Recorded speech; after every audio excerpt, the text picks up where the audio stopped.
Pemirsa, kurang dari setahun, 3 pucuk pimpinan lembaga negara dipecat karena persoalan etika, moral, dan integritas. Ketua KPU RI Hashim Asyari diberhentikan secara tidak hormat karena perbuatan asusila. Sebelumnya, Hakim Konstitusi Anwar Usman dicopot sebagai Ketua MK karena pelanggaran etik berat dalam uji materi perkara syarat batas usia calon presiden dan wakil presiden. Berikutnya, Ketua KPK Firly Bahuri diberhentikan dari jabatannya usai Firly mengundurkan diri karena pelanggaran etik berat. Firly juga berstatus tersangka dalam kasus suap mantan Menteri Pertanian Syahrul Yassin Limpo. Para pengabdi kekuasaan yang seharusnya jadi penjaga moral malah jadi sosok yang membuat malu dan meninggalkan noda di lembaga yang dipimpin. Ada apa dengan negeri ini sampai-sampai para pejabat tingginya miskin moral? Masih adakah revolusi mental atau jangan-jangan sudah mental? Inilah kontroversi selengkapnya. Para pengabdi kekuasaan nirmoral bersama saya Zilvia Iskandar.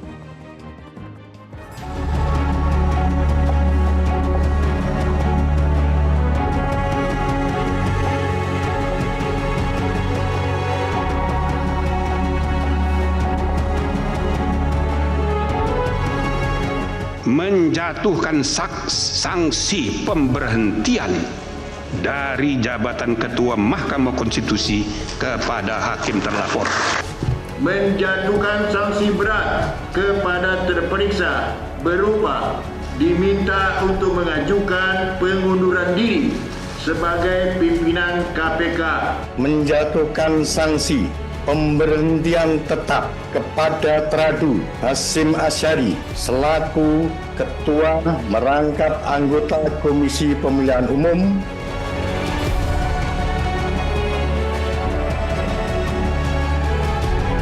Mungkin saja pola rekrutmen itu memberi faktor, ya. Tapi apakah itu menjadi faktor yang sangat menentukan? Harusnya tidak terjadi hal-hal seperti itu. Ini jadi pelajaran mahal buat kita semua.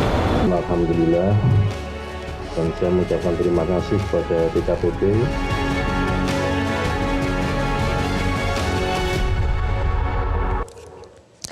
Pemirsa, untuk membahasnya sudah hadir 6 narasumber di studio Metro TV. Di sebelah kanan saya ada anggota Komisi 3 DPR RI Habibur Rahman. Bang Habib, selamat malam. Selamat malam. Berikutnya ada mantan Hakim Agung Profesor Gayus Lumbun. Prof Gayus, apa kabar Prof? Baik, sehat ya? Malam ya. Oke, baik. Kemudian ada Ketua DPP PSI Dedek Prayudi. Kang Uki, selamat malam. Selamat malam. Terima kasih sudah hadir. Berikutnya di sebelah kiri saya ada pakar hukum tata negara, Ferry Amsari. Udah Ferry, selamat malam. Malam. Berikutnya juga ada juru bicara PKS, Pipin Sopian. Kang Pipin, terima kasih sudah hadir. Assalamualaikum. Dan waalaikumsalam. Dan ada Direktur Eksekutif Parameter Politik Indonesia, Adi Praitno. Mas Adi, selamat malam. Selamat malam. Oke, terima kasih Bapak-Bapak sudah hadir. Hari ini kita bukan bahas para pengabdi setan ya, tapi para pengabdi kekuasaan. Ada judul film Para Pengabdi Setan. Nah, udah Ferry, hanya di Indonesia sepertinya 3 pucuk pimpinan lembaga tinggi negara dari Ketua MK, kemudian Ketua KPK hingga Ketua KPU-nya semuanya bermasalah. Ada apa? Salah siapa?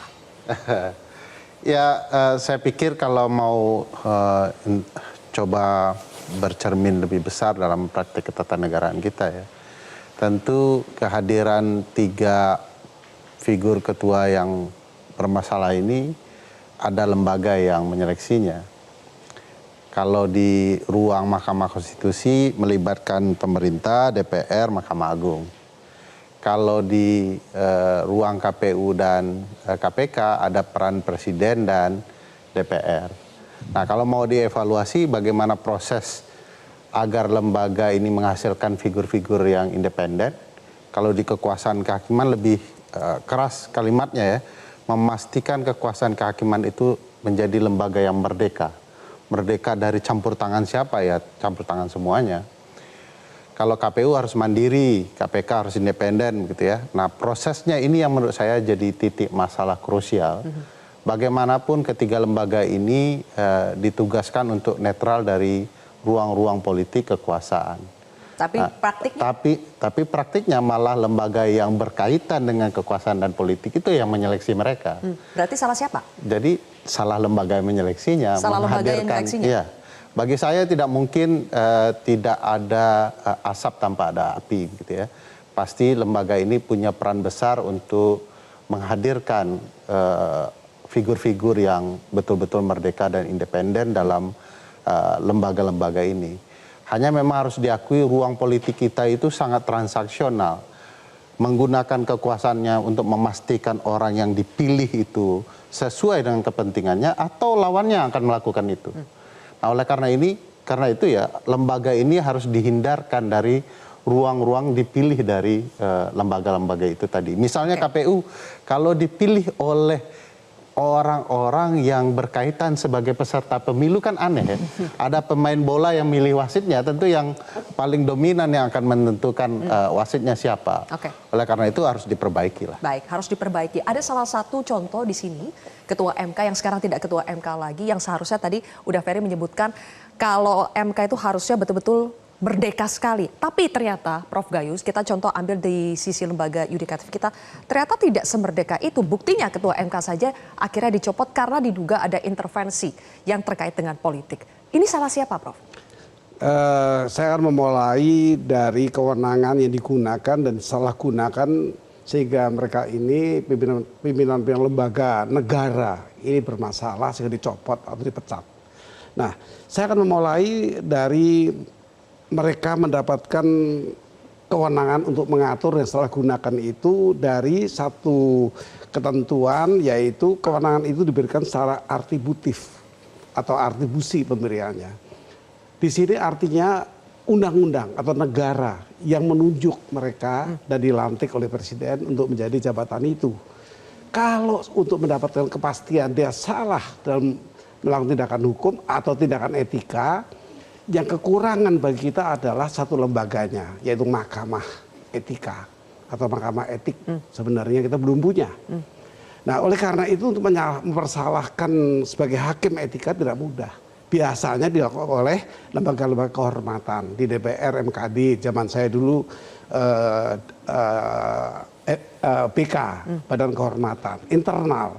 Saya memecat juga banyak ketika zaman itu, padahal sudah dipilih secara langsung 5. Saya memberhentikan anggota dewan dari keanggotaan itu 5 karena tidak layak untuk berada di sana. Jadi kelayakan bukan kesalahan, ya, kepatutan. Nah, oleh karena itu kesempatan ini memang saya keluarkan untuk kita bisa memiliki satu lembaga yang tepat untuk memutuskan dia salah apa tidak, yaitu bidang etika ya Mahkamah Etik.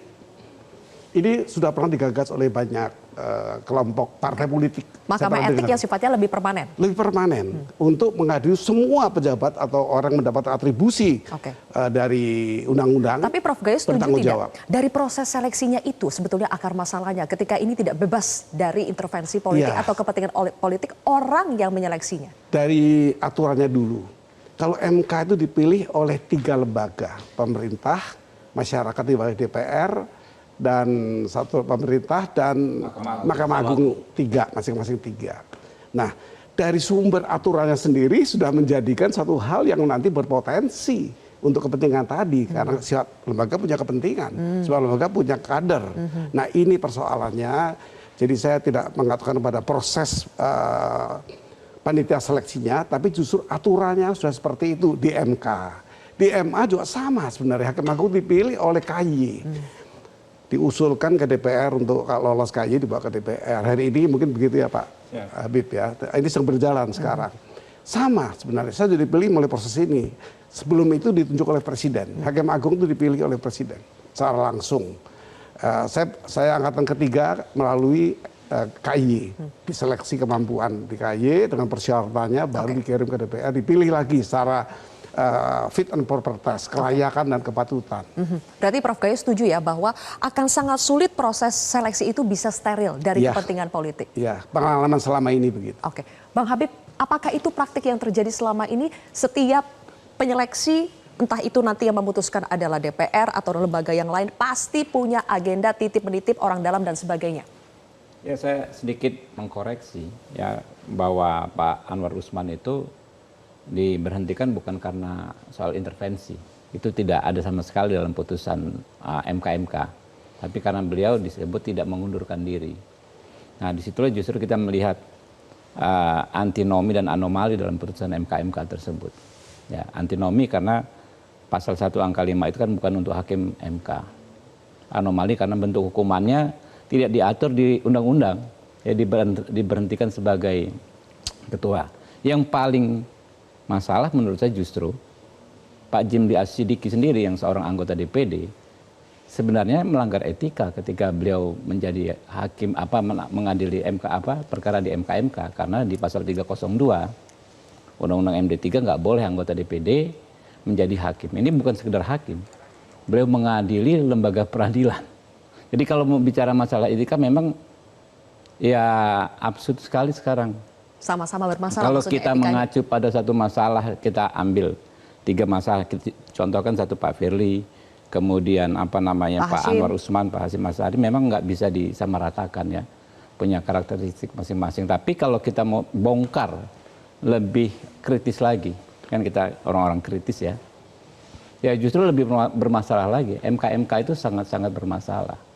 Sehingga kalau kita bicara penegakan etika saat ini, rujukannya yang mana kita juga menjadi bingung juga. Ya, nah, apakah persoalannya soal atribusi lembaga-lembaga yang berwenang? Menurut saya nggak begitu. Kalau itu mau kita bongkar semua, saya pikir jangan yang bermasalah saja yang kita jadikan contoh. Yang tidak bermasalah juga kan banyak. Mungkin lebih mayoritas. Dari 1 mungkin, dari 10 mungkin 8 yang tidak bermasalah. Jadi kalau keberadaan misalnya lembaga-lembaga yang memiliki atribusi itu lalu menjalankan tugasnya di mana produk regulasinya sama-sama kita buat, ya saya pikir nggak ada yang salah. Dalam proses seleksinya ada yang salah nggak Bang Habib? Ya apapun ya, salah atau tidak, tapi yang saya tidak sepakat, beda pandangan adalah bahwa apapun yang dikatakan dipilih oleh DPR bermasalah karena DPR memiliki kepentingan. Ini dalam misalnya DPR ya kan ya, nggak seperti itu. Anda membantah itu ya? Karena itu semua kita sepakati kok sejak awal kok. Baru ketika ada satu orang bermasalah, seolah-olah semuanya nggak benar, nggak bisa begitu. Mas Adi, jadi, tidak bisa. Kita ini kan ada mekanisme DPR. Check and balance terus, kontrol terus, ya kan ya. Itu yang selama beliau menjalankan tugas ya. Jadi kita jangan ngomong figur lah kalau ngomong etika secara umum ya. Ngomong prosesnya. Jadi ketika kita bicara hal tersebut, pengontrolannya, pengawasannya itu yang harus berjalan. Nanti kita akan bahas soal pengontrolan dan juga pengawasan. Mas Adi, kita sedang bicara bagaimana apakah karena proses rekrutmen yang tidak bebas dari kepentingan politik si A, si B, akhirnya membuat outputnya pucuk-pucuk pimpinan ini juga sangat berpotensi bermasalah yang kita lihat dari 3 contoh yang sudah ada. Saya kira kompleks ya Zilvia. Pertama, memang kita harus akui dari proses seleksi awal soal pimpinan-pimpinan yang kita diskusikan tadi itu memang ini intensi soal kemungkinan ada negosiasi dengan politisi dan kekuasaan itu tidak bisa dibantah. Jadi dalam konteks inilah sebenarnya dugaan-dugaan para komisioner misalnya diintervensi secara hukum. Ini kan umum, bukan hanya sekarang, tapi pada pemilu-pemilu sebelumnya ini kan berlaku. Begitupun dengan Mahkamah Konstitusi, KPK. Nah yang kedua tentu saja, ini tentu tidak bisa dilepaskan dari kapasitas dan integritas personal. Jadi kasus soal Ketua KPU saat ini, lah, soal rekrutmen mungkin masih ada kaitannya dengan DPR. Ini kasusnya asusila, kalau tidak bisa menahan hasrat, gejolak rasa, tidak bisa dipungkiri bahwa Ketua KPU hari ini tidak bisa dipersoalkan. Kan itu yang sebenarnya. Oleh karena itu, kalau kita bicara tentang sejarah-sejarah besar peradaban di dunia, banyak orang hancur itu kan rata-rata 3 hal itu, harta, wanita, dan tahta. Itu yang terjadi di kita hari ini. KPK ketuanya itu kan persoalan harta, persoalan dikaitkan dengan korupsi. Soal tahta misalnya, itu kan yang dikaitkan dengan MK. Ini kan soal bagaimana etik dan moral itu dipersoalkan sehingga kemudian harus dicopot posisinya. Yang ketiga soal wanita, Hasyim itu terjebak karena persoalan wanita. Jadi dalam konteks itulah bagi saya yang paling penting saat ini ke depan, selain soal integritas personal, jangan lagi siapapun di negara ini kalau berkuasa mengakses terhadap kekuasaan, jangan pernah menggunakan instrumen negara untuk kepentingan politik. Tapi ini kalau sudah Bang Habib jamak. sebut bahwa tidak bisa juga DPR disalahkan. Memang betul Zilvia tidak bisa disimplifikasi, tapi kan publik tahu. Misalnya untuk jadi komisioner KPU, publik tahu gitu loh kan. Iya semua orang tahu misalnya. Kesalahan kita. Semua orang yang mana gitu loh. Nah minimal di kalangan kita lah misalnya juga, nggak boleh bos. Anda ini menjudgment, mengeneralisir ya. Kita menurut saya dari sekian banyak pejabat publik yang bermasalah apakah mayoritas? Enggak juga. Kalau yang bermasalah mayoritas, harusnya baru kita ngomong soal rekrutmennya, soal atribusi tersebut. Kan ini kita sepakati bersama-sama. Bertahun-tahun, berpuluh tahun bahkan ini selalu begitu. Yang bermasalah berapa persen? Gitu loh. Nah, ketika yang bermasalah mayoritas, menurut saya oke kita persoalkan. Tapi Kalau tinggal enggak, ketuanya berarti langsung, Bang. apapun, whatever, ya kan ya. Pucuk pimpinannya langsung. Ya, ini dari tadi dibahas pucuk pimpinan, ya kan ya, kebetulan saja orangnya pucuk pimpinan, ya kan ya. Tapi yang tidak bermasalah dari KPU sekian orang, menurut saya nggak masalah, yang lainnya. Tapi ya banyak kan? juga tuh Bang. Di KPU kan pernah juga kena Bukan. komisionernya. Oke, Pak. Di MK juga pernah, di KPK juga pernah. Kita anggota-anggotanya. akhirnya menurut saya ya bisa anarkis, Pak. Kalau lembaga negara, semua lembaga negara yang memiliki atribusi ini kita salahkan lembaganya. Bisa anarkis kita, Pak. Nggak perlu DPR, nggak perlu KY, nggak perlu MA.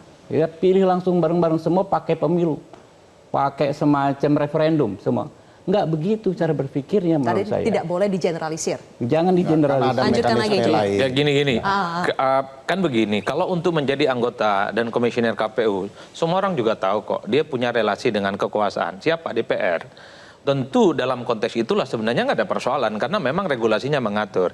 Yang paling penting sih sebenarnya, jangan pernah ketika mereka jadi komisioner misalnya miring-miring dan menyalahi prosedur etik dan demokrasi. Kan itu saja sebenarnya kuntinya, Zilvia.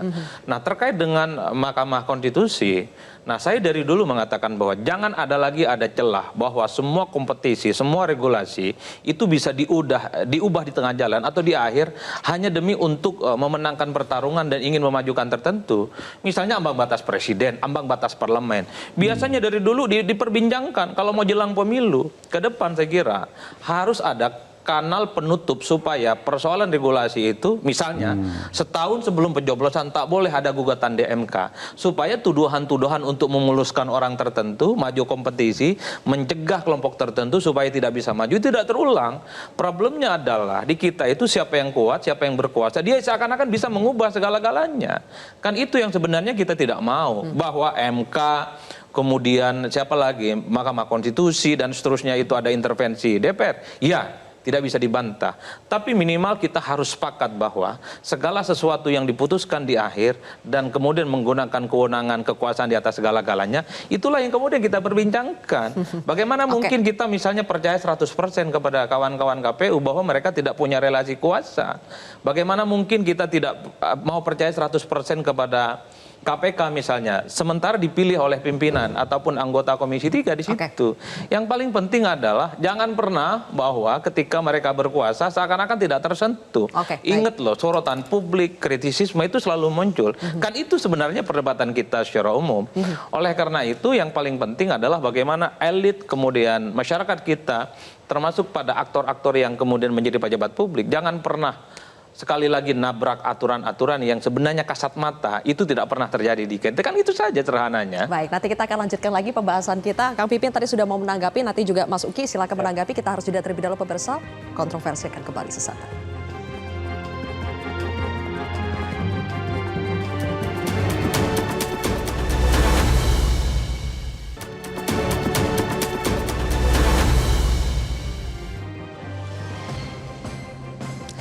Kita lanjutkan kembali pemirsa. Kang Pipin, kita berbicara soal bagaimana relasi kekuasaan yang akhirnya bisa berdampak negatif, baik itu kepada personalnya maupun kepada lembaga yang dipimpinnya.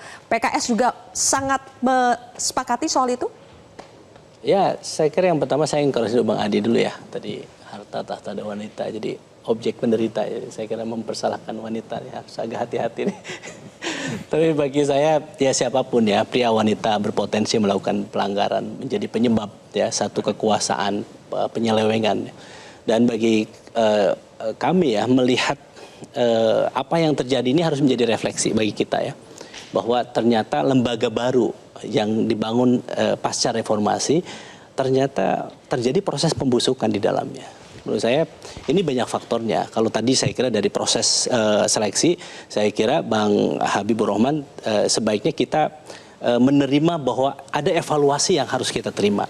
Jadi proses-proses yang ada di DPR, misalnya ketika ada proses kepentingan politik tentu selalu ada di situ. Tetapi bagaimana kepentingan politik itu untuk kepentingan bangsa yang lebih besar, maka sudah selayaknya kita mencari sosok yang punya integritas, kapasitas, dan kredibilitas. Sehingga ini bisa diantisipasi sejak awal. Jadi bagi kita adalah ketika kesadaran ya, kita tidak bisa menutup diri bahwa kenapa proses pemilihan itu ada di legislatif misalnya. salah satu lembaga yang memilihnya karena legislatif adalah perwakilan rakyat. Ya. Jadi seolah-olah itu memang adalah rakyat yang memilih, yang memberikan mandat itu kepada dewan. Tapi memang yang dibutuhkan oleh kita adalah bagaimana kita memiliki para anggota dewan yang memang menjadi contoh teladan bagi masyarakatnya bahwa etika ini sangat penting. Maksud Kang Pipin apa? Jadi bagi di kita DPR memang banyak yang di DPR, belum jadi contoh. Ya atau saya kira ini evaluasi bagi kita. Ketika misalnya di DPR ini kita punya standar moral yang tinggi, maka yang akan dipilih adalah orang yang terbaik.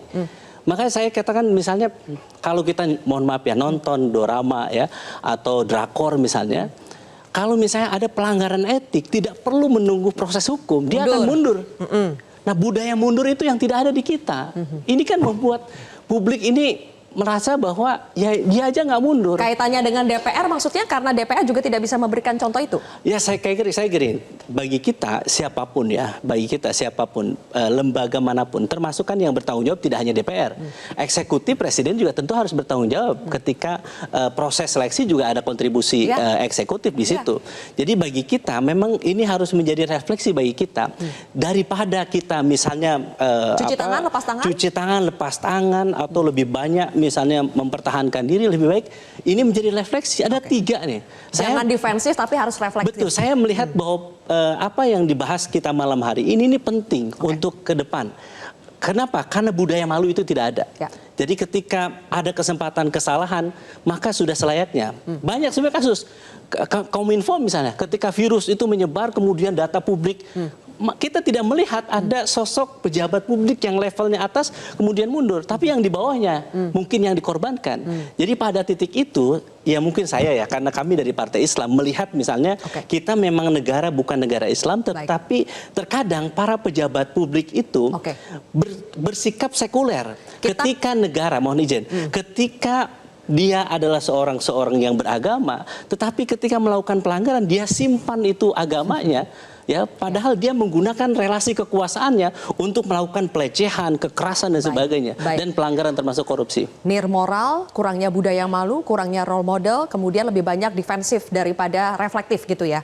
Ada 2 di sini, Bang Habib dan juga Mas Uki. Di sini tadi Kang Pipin mengatakan ini juga ada peran presiden, ada peran eksekutif dan DPR tidak bisa lepas tangan. Mulai dari Kang Uki dulu, ada peran eksekutif, ada peran presiden di situ, Kang Uki. Iya, ini sebenarnya kalau dibilang peran ya banyak sekali pihak yang terlibat. Ya, artinya dari semenjak orang tersebut dipilih, di sini prosesnya melibatkan multi lembaga, berbagai lembaga, baik itu eksekutif ya. Kalau memang kita hanya ingin meneropong itu.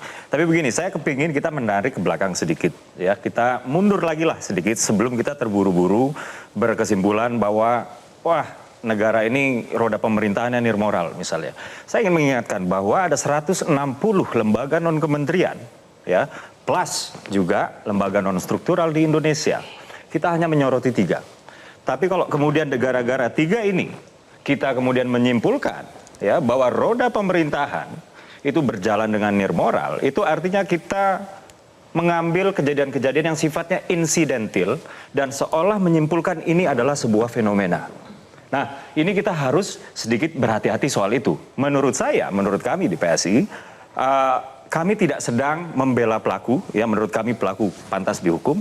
Tapi kalau kita kemudian terburu-buru menyimpulkan bahwa negara ini diselenggarakan dengan tanpa moral, ya, saya pikir ini adalah kesimpulan yang sangat-sangat nirmoral itu sendiri. Jadi begini, kalaupun kita melihat kepada 3 lembaga yang sedang kita bicarakan, kalaupun kita melihat kepada 3 lembaga yang kita sedang bicarakan ya, sebenarnya kalau dari yang saya lihat, misalnya nih, pertama, ini sebenarnya bukan kejadian yang baru terjadi sekarang aja kok, gitu ya. Misalnya saya membawa catatan pada tahun 2013 Pak Akil Mokhtar ya, Ketua MK saat itu ya, beliau juga dicopot karena pelanggaran etik. Lalu tahun 2020 ada 20 penyelenggara pemilu diberhentikan oleh Bawaslu. Pidana. Tanggal 2020 lagi. Ya pidana lebih dari etik, Bos. Ya. Tanggal 2020 lagi MA mensangsi 52 hakim ya. 52 hakim akibat pelanggaran etik ya. Baru belakangan ini kita membahas yang 3 ini. Lalu pertanyaannya adalah apakah kemudian ini tidak disanksi? Mereka melanggar etik disanksi. Mereka disanksi kok. Ya. Bagi saya ya, apakah ini kemudian kita menyimpulkan bahwa roda pemerintahan bobrok? No, justru terbalik Mbak Sylvia. The system works, check and balance works. ya, bahwa sistem pengawasan yang sudah dibentuk secara bersama-sama ini juga bekerja. Ya. Buat kami ya, misalnya kita melihat, karena kan lembaga pemerintah itu tupoksi utamanya ya secara kolektif itu adalah memberikan pelayanan kepada publik, misalnya kayak gitu ya. KPU ya, menurut survei LSI itu 83,6% itu puas terhadap penyelenggaraan pemilu. Menurut survei indikator 82% sukses. Ya. Baik. Anda ingin mengatakan meskipun pucuk pimpinannya bermasalah, tapi roda institusinya semua karena tugasnya masih tetap bisa berlangsung. Karena check and balance itu bekerja. Baik. Jadi kita harus cermat, jeli, ya, memperhatikan tapi bahwa pertanyaan ini bukan saya adalah, soal institusinya. Pertanyaan saya kepada Anda, apakah ada peran eksekutif dan terutama peran presiden yang akhirnya membuat ada masalah-masalah ini di tiga pucuk pimpinan ini? Kalau kita tadi melihat variabel siapa yang memilih, tentu semuanya terlibat, Mbak Sylvia. Terlibat tapi belum tentu bersalah, begitu? Semuanya terlibat memilih si ketua KPK. Memiliki peran maksudnya bukan... mereka memiliki perannya masing-masing lah. Tapi kan begini, saya juga setuju dengan Mas Pipin tadi ya, bahwa Mas Pipin tadi tidak terlalu sibuk mencari siapa yang salah, tapi mari kita evaluasi. Begitu. Dan saya pikir ini adalah sesuatu yang baik.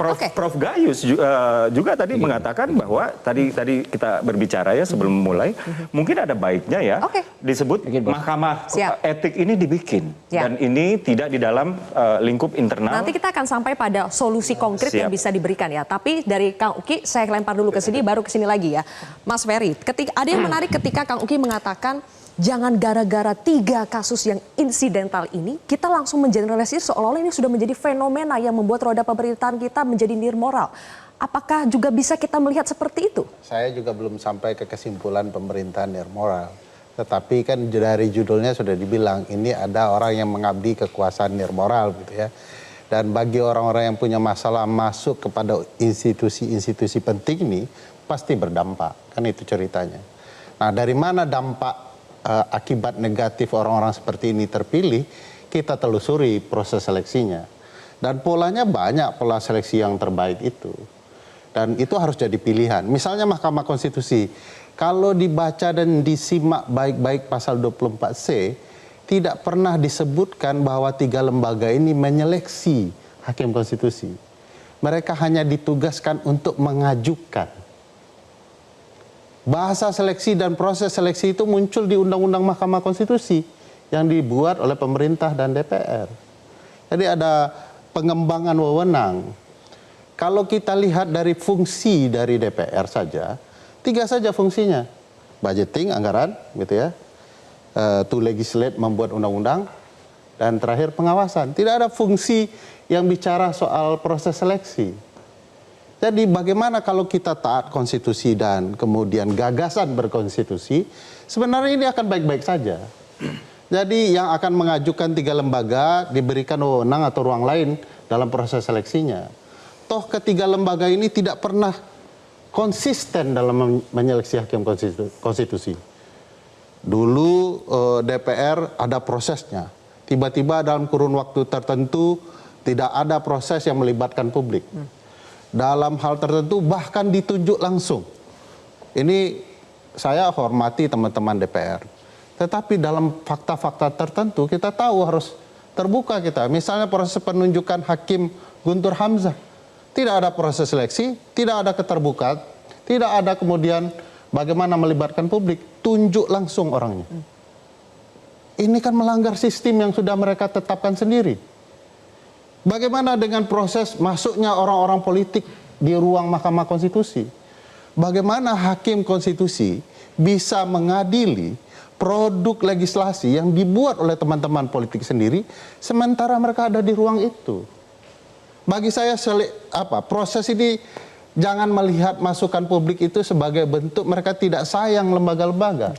Kami sayang bahkan. KPK misalnya Mbak Sylvia. Ketua KPK ini sudah punya berbagai indikasi pelanggaran etik sebelumnya. Saat proses seleksi juga. Bahkan sebelum itu. Jadi kenapa kemudian malah orang ini dipilih oleh teman-teman partai politik?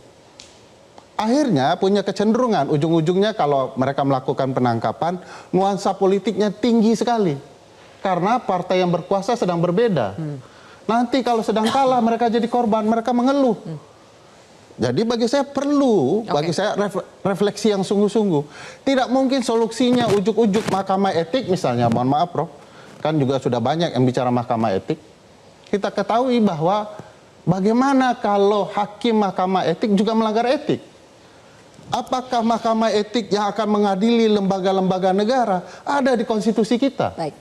Apakah gagasan ini ujuk-ujuk muncul dari kepala Prof. Jimli dan Prof. Gayus karena tidak nyaman dengan berbagai pelanggaran etik? Kan perlu kajian-kajian yang lebih serius dan mendalam untuk kemudian menentukan pilihan ketatanegaraan. Udah Ferry ditanggapi dulu sama Bang Habib dan juga Prof. Gayus ya. Soal bagaimana DPR, banyak sekali peran-peran DPR di sini yang tidak bisa dipisahkan dari peran Presiden juga banyak. Peran Presiden juga banyak. Bang Habib silakan. Ya, saya ada di sisi yang optimis dalam melihat situasi saat ini. Ya. Seburuk apapun, ada masalah apapun, saya tidak sampai hati mengatakan lembaga-lembaga negara saya sendiri nirmoral, biadab, apalagi bahasa-bahasa yang sangat kasar, ya, sangat tidak mendidik dan sangat tidak memberi semangat bagi kita semua, apalagi buat anak-anak muda kita. Ya. Menurut saya dalam konteks menerima kritikan, DPR itu lembaga yang paling banyak, yang paling bisa, yang paling terbuka menerima kritikan. Silahkan saja dibandingkan dengan lembaga-lembaga lain. Setiap hari kami terima masyarakat, ya, RDPU menyampaikan kritikan, masukan dan lain sebagainya. Kami tindak lanjuti, kami dengar, ya, macam-macam. Ya. Jadi kalau dianggap kita defense juga, menurut kami DPR itu lembaga yang paling tidak defense. Saya bicara lembaga ya, Sylvia ya, nggak bicara orang per orang, partai per partai. Saya juga nggak mau jadi polisi akhlak, ya, bahwa kelompok saya lah yang paling berakhlak, ya kan, kelompok saya lah yang paling beriman. Karena itu menurut saya sesuatu yang nggak akan bagus juga kalau kita ingin melakukan pembenahan yang sistematis. Masukan dari teman-teman, coba saja deh, hampir tiap malam kita berdiskusi begini, masukan dari teman-teman. Semuanya menurut saya kita bisa terima kok. Kita cermati, kita resapi, ya. Pemilihan, ya Mbak ya, pemilihan hakim agung di DPR itu setahun bisa 5 kali. Ya, setiap dipilih bisa 6 sampai 10 orang. Cek saja petinggi-petinggi organisasi yang cendekiawan dan lain sebagainya menyampaikan masukan dan sebagian besar diakomodir. Mohon maaf ya, saya sebut ya Muhammadiyah, ya PBNU dan lain sebagainya yang kita percaya sebagai institusi yang kredibel menyampaikan masukan, oh tokoh ini bagus, oh ini kader Muhammadiyah, ini kader NU bagus, kita akomodir kok. Ketika ada masalah 1-2 orang, kami DPR kita ya, bukan kami ya, DPR kita, kebetulan aja saya sekarang anggota DPR ya, DPR kita sebut nirmoral, nirahlak. Menurut saya nggak fair gitu loh. Ya oke, misalnya usulan beberapa orang termasuk saya, ya, kita bentuk semacam lembaga etik bersama kurang pas karena nggak diatur di konstitusi secara jelas. Tapi tunggu ya, apa yang belum diatur atau tidak diatur secara jelas dalam konstitusi belum tentu inkonstitusional. Ya kan? Jadi banyaklah, kita namanya hidup ini kan terus berproses, berdinamika, ya, banyak hal-hal baru yang dulu memang belum ada di konstitusi kita. Kalau memang benar, apa salahnya kita exercise? Gitu. Berarti tidak defensif, tapi mau reflektif, ya, berubah demi dicek kebaikan. saja lah. Tadi input teman-teman lah ya. Dicek saja apa yang terjadi selama ini di DPR. Dan Mbak Sylvia, boleh saya tambahkan Bang Habib sedikit ya. Sebaik-baiknya sistem penjaringan yang kita buat Mbak Sylvia, kita nggak pernah tahu isi hati seseorang. Untuk itulah makanya ya dibutuhkan sistem pengawasan dan sanksi yang tegas. Kita akan bicara nanti soal sistem pengawasan. Sepertinya Prof. Gayus sudah ada ide apa sebetulnya sistem pengawasan yang paling tepat. Kita kasih waktu lebih panjang, habis jeda Prof. Sesaat lagi pemirsa.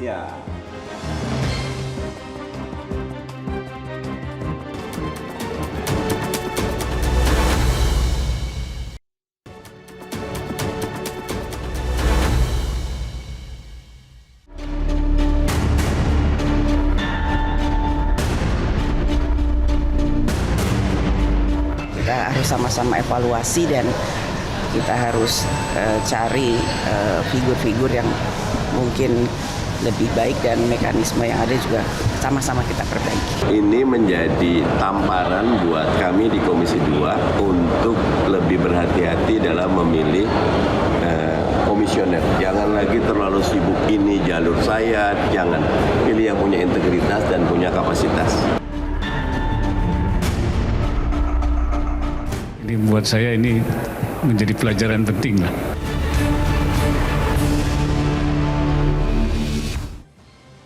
Baik, tidak selalu proses rekrutmen saja yang bermasalah, tapi juga pada saat proses pengawasan itu banyak catatan di situ. Prof Gayus, apakah ada satu solusi yang mungkin efektif untuk menyelesaikan semua persoalan ini? Begini, tidak selalu orang itu mempelajari suatu kejadian bisa dari hulu ke hilir atau hilir ke hulu. Nah, yang lalu itu kan dipilih dengan baik, idealnya. Tapi dalam perubahan-perubahan ketika sudah menjabat itu bisa berubah. Maka saya bilang bisa top down, tapi juga bisa bottom up. Nah, oleh karena itu saya Pak Ferry, saya kenal cukup lama. Beliau orang baik dalam berpendapat. Kalau Pak Ferry diangkat Jaksa Agung, yakin dia akan baik terus. Ini manusiawi kan, orang bisa berubah. Jadi mari kita mengukur itu tidak dari asalnya sudah salah dipilih misalnya. Ya, ini satu pemikiran yang harus dibalik kadang-kadang, nggak selalu. Oleh karena itu kenapa saya persoalkan mahkamah yang bukan ide saya, banyak yang berpikir, tapi saya lebih mempelajari karena saya pernah menjadi ketua BK ya, saya pernah untuk DPR 2 periode saya memimpin BK. Kan saya tahu etik ini berbeda dengan hukum, sangat jauh ya. Menjadi aspirasi hukum boleh, menjadi asas kemudian menjadi norma. Tapi tidak bisa dipisahkan juga karena masing-masing mempunyai peran yang berbeda. Ya. Saya lebih suka kepada akhir yang terjadi dan setelah terjadi ada satu bentuk lembaga yang sifatnya mempunyai otoritas. Otoritas, istilah otoritas ini harus dipegang sebagai satu konsekuensi yang mesti diterima. Karena DPR sudah berperan seperti itu, punya otoritas seperti itu. Presiden mempunyai peran karena otoritas seperti itu. Negara nggak semua sama. Hakim di Amerika Serikat itu tidak terkuat seperti di Indonesia karena yang menentukan juri, guilty or not guilty. Baru hakim mencari yang guilty kaitan dengan apa. Seperti itu. Jadi oleh karena itu bagi saya, mari kita mengukur kesalahan-kesalahan itu dengan lembaga kesalahan itu. Ya tidak boleh masing-masing di kelompoknya. DKPP supaya mengadili, tidak jeruk makan jeruk. Iya, DKPP mengadili anggota KPU, komisioner KPU. Nanti kan di kelompok itu tidak semua absolut ya, tidak semua juga satu suara itu. Masing-masing punya pendapat yang berbeda dan mungkin juga saling menjatuhkan. Diingatkan di TAP nomor 6 tahun 2001 itu. Baik. Di TAP itu kan mengatur etika itu. Di antaranya untuk tidak melakukan saling menyalahkan, saling melihat kesalahan teman itu ada di salah satu etika pemerintahan. Nah, jadi bagi jadi misalnya KPK, Prof, tidak perlu ada dewas kalau begitu. Dewasnya boleh, tapi yang mengadili bukan dewas, harus lembaga etik tadi. Itu pikiran saya. Kalau kata Uda Ferry, kalau lembaganya etik personilnya sendiri bermasalah, siapa yang akan mengadili? Lembaga etik akan mengadili. Lembaga etik yang akan mengadili. Siapapun, termasuk hakim diadili juga oleh hakim. Tapi bukan hakim di tempat dia berada. Bukan di PN di mana dia atau di MA. Ada lembaga pengadilan untuk etik. Itu maksud saya, jadi kita bisa lihat dari belakang. Setelah yang bagus tadi dipilih, kemudian jadi salah, nggak boleh menyalahkan pemilihnya. Dianya kita proses apakah seperti apa kesalahannya dan diadili dengan sanksi apa. Baik. Itu mungkin harus seragam. Jadi etik ya oleh etik, hukum oleh mahkamah hukum gitu. Oke, baik. Saya izin mengomentari itu. Problematika konstitusional dan teknisnya. Di pasal 24 Undang-Undang Dasar clear disebutkan hanya ada 2 cabang kekuasaan oleh suatu Mahkamah Agung dan suatu Mahkamah Konstitusi. Nah, kalau namanya satu KY. Ya, kayak lain lagi. Bukan, di satu itu. Di pasal 24B itu. Ya, tapi di satu. Enggak, kalau di pasal 24 Risa hanya di satu 2 cabang amandemen. kekuasaan, puncak kekuasaan kehakiman 2. Jadi, nah kalau kita menyebutnya mahkamah etik, itu bicara mahkamah pasti puncak kekuasaan itu peradilan. Ya etik. Nah, padahal di konstitusi kita tidak boleh hanya ada 2 kekuasaan itu. Kita kan tidak Nah, bicara. saya mau bilang problematika konstitusionalnya, Prof, bukan gagasannya. Problema konstitusionalnya tidak boleh Kan bisa dilabrak. amandemen. Ya. Kenapa tidak? Kedua problematika teknisnya. Sekali lagi pertanyaan terbesarnya, bagaimana kalau hakim mahkamah etik yang melanggar etiknya? Ya diadili mahkamah etik. Diadili oleh mahkamah etik itu sendiri kan? Mahkamah etik berbeda problematika dengan keduanya, lembaga. Prof, adalah kalau mahkamah etik itu mengadili seluruh jenis pelanggaran etik lembaga negara, orang seperti apa yang menguasai seluruh bidang problematika etik? Kan tidak. Misalnya bidang kepemiluan, konsep problematika etiknya besar sekali. Bahwa ada azas, tidak boleh peraturan yang tidak pasti, dan hasilnya harus kemudian tidak pasti dan segala macam, itu kan azasnya. Baik. Jadi kalau kemudian azasnya berbeda-beda, lembaganya berbeda-beda, kita akan mengumpulkan orang menguasai etik. Saya akan membalik pengertiannya. Ya. Bagaimana kalau hakimnya juga terdiri tidak satu kelompok. Misalnya di Eropa Barat itu pernah terjadi agama ulama tertinggi yang sebagai hakim. Kopernikus penemuan itu, Galileo diadili oleh paus. Sampai buta di penjara dia. Saya malah mau menjelaskan hal yang lain dalam konsep peradilan etik lembaga. Kalau yang jadi siapa, sebenarnya hakimnya Prof, pun juga bermasalah, tergantung otoritas. Dia punya otoritas di zaman itu. Di dalam aspek ketatanegaraan Sepertinya- juga sudah ada solusinya. Baik, oke. Konsep impeachment berbasis etik itu sudah ada lembaganya. Ya fokuskan saja misalnya ditambah kewenangan Mahkamah Konstitusi kalau memang gagasannya amandemen gitu ya. Kenapa tidak impeachment tidak hanya soal presiden tapi juga pejabat-pejabat lembaga negara lain. Itu yang ditarik ke Mahkamah Etik, bukan sebaliknya. Jangan diperbanyak lagi lembaga negara. Nggak terlalu jelas. Sepertinya akan panjang ini. Kenapa? Kita Kenapa jeda takut dulu, sama masih ada lembaga? satu segmen ya. Dana Masih ada untuk satu segmen pejabat untuk baru. membahas ini. Kenapa? Mas Adi, nanti saya juga ingin minta tanggapan Anda secara politiknya. Ini apakah nanti kita bisa berharap pada pemerintahan baru, pada legislatif baru untuk bisa menghasilkan pucuk-pucuk pimpinan yang baru. Sesaat lagi pemirsa.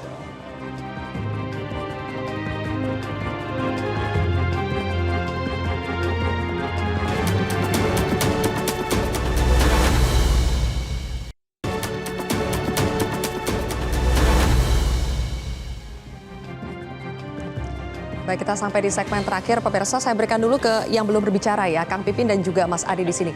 Kang Pipin, di tengah kita sedang proses mencari calon pimpinan KPK ya, ini adalah masa-masa penting. Kita dengar bahwa isunya adalah susah mencari calon pimpinan KPK. Angkanya itu sekarang sampai hari ini baru 69.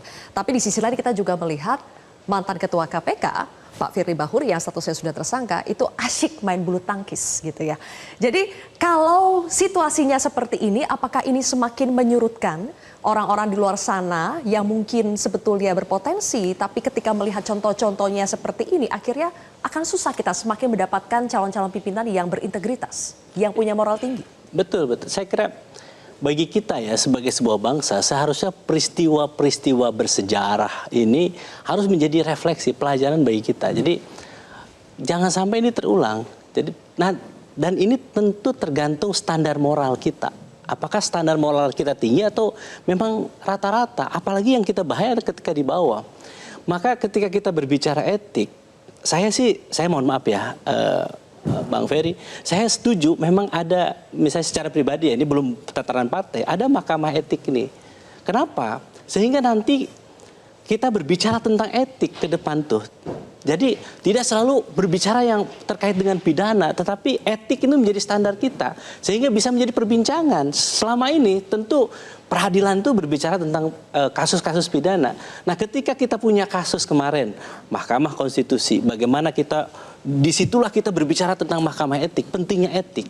Nah di sini tinggal apakah opini publik yang berkembang ini ditangkap nggak oleh para regulator, oleh pengambil kebijakan, bahwa ini penting.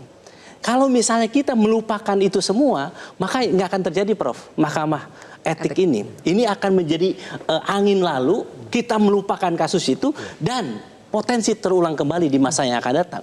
Jadi bagi kita semua peristiwa itu seharusnya memberikan pelajaran, termasuk saya kira, mohon maaf Mas Uki ya, ketika tadi Anda mengatakan bahwa proses ini sistem kita bekerja dan jangan disalahkan prosesnya. Kalau kita sudah melihat rekam jejak seseorang itu, misalnya ada kasus-kasus yang membuat dia berpotensi melakukan pelanggaran, seharusnya di situ kita para lembaga yang menyeleksi itu sudah bisa menentukan bahwa sebaiknya ini jangan. Itu sudah ada alarmnya, ada warningnya di situ. Kalau itu terjadi, maka prosesnya itu kong kali kong sejak seleksi, pengawasan, ya, sehingga apa yang terjadi? Interlocking. Saling sandra di antara satu lembaga dengan lembaga yang lain. Saya katakan begini, salah satu refleksi ketika ini kan kasus ketua KPU terjadi sebelum proses pemilihan 2023, kemudian diputus sekarang. Kita tidak tahu, ini kan tidak terjadi dalam kondisi vacuum of power. Apa yang terjadi ketika kasus ini 2023, kemudian baru diselesaikan saat ini. Jadi memang kita memahami ketika kesalahan pribadi ini tidak bisa menjadi kesalahan lembaga. Hasil pemilunya tetap kredibel, tetapi tentu catatan buruk ini seharusnya menjadi pelajaran bagi sebuah bangsa. Jangan sampai ini menjadi angin lalu bagi kita. Kang Pipin tahu kan bahwa Badan Penegakan Etik itu sudah ada kan? Betul. Ya udah, sudah selesai. Oke, baik. Tidak cukup waktu kita membahas itu. Mas Adi, pesan untuk pemerintahan yang baru, Prabowo Gibran, nanti akan ada legislatif yang baru juga, supaya betul-betul bisa menghasilkan pimpinan lembaga tinggi negara yang moralnya tinggi. Saya kira dua hal. Pertama dari segi penyeleksian ya, tentu kawan-kawan DPR khususnya harus paham betul terkait dengan track record para calon komisioner ya, ataupun calon-calon nanti yang akan menjadi pejabat negara. Kalau perlu tracking sejak TK dia, apakah TK itu pernah nyolong mangga tetangga sebelah atau tidak, atau nyontek misalnya. Atau tidak. Kalau itu memang terjadi sekecil apapun, bagi saya itu perlu dianulir. Waktu SMP pernah jahil atau tidak, waktu SMA, waktu di pesantren, apakah dia pernah melakukan tindakan-tindakan yang sebenarnya dia tidak normal. Itu penting untuk tidak melahirkan apa yang terjadi kita diskusikan malam hari ini. Karena kalau kita case to case sebenarnya Sylvia, kasus KPU ini memang seakan-akan tak ada kaitannya dengan proses seleksi. Karena ini adalah sangat pribadional, ini asusila terkait dengan wanita itu tadi. Tapi yang paling penting adalah bagaimana ke depan, jangan sampai sekalipun misalnya berasal dari ormas tertentu yang dinilai agamanya kuat dan seterusnya, kalau ini tidak melalui satu proses yang cukup ketat, saya khawatir akan seperti keledai, jatuh di lubang yang sama untuk yang kedua kalinya. Begitupun dengan kasus KPK, ini kan sangat tidak terkait dengan proses seleksi misalnya di DPR. Ini murni kasuistik soal korupsi. Tapi yang paling penting adalah selama proses penyeleksian, kalau memang terjadi kontroversi soal KPK itu kan panjang ceritanya. Banyak protes, banyak penolakan, tapi lolos sebagai pimpinan. Termasuk Tapi misalnya ada soal... kaitannya, Kenapa? Mas Adi, ada kaitannya antara proses etik ini dengan proses pemilu. Nah kan itu yang ini kan itu yang sebenarnya jangan terulang KPU memang. dan PPLN. Termasuk itu. Nah, termasuk yang MK, termasuk juga kita ingin menghindari siapapun yang tadi jadi hakim MK sebisa mungkin harus dijauhkan dari anasir-anasir kekuasaan dan politik. Kan itu saja sebenarnya, bahwa mereka punya persoalan sifatnya pribadi. Yang paling penting adalah bagaimana itu yang kemudian harus dinyatakan. Tanpa itu semua, Sylvia, saya kira pejabat publik kita ini akan berlaku sewenang-wenang. Kuncinya adalah siapapun Anda kalau sudah jadi pejabat publik, sehebat apapun Anda, kalau melanggar sesuatu etik, entah itu pidana, entah itu moral, Anda akan jatuh di tengah jalan. Kira itu kuncinya. Oke, sayang sekali waktu kita sudah habis, Bapak-Bapak. Kita akan sambung lagi di episode berikutnya ya, pembicaraan soal ini ya. Terima kasih sudah hadir di Kontroversi pada malam hari ini, pemirsa. Kita tidak butuh para pengabdi kekuasaan yang minus moralnya, kita butuh para pemimpin yang urat malunya belum putus. Saya Zylvia Iskandar pamit undur diri, kita jumpa lagi di Kontroversi berikutnya. Selamat malam.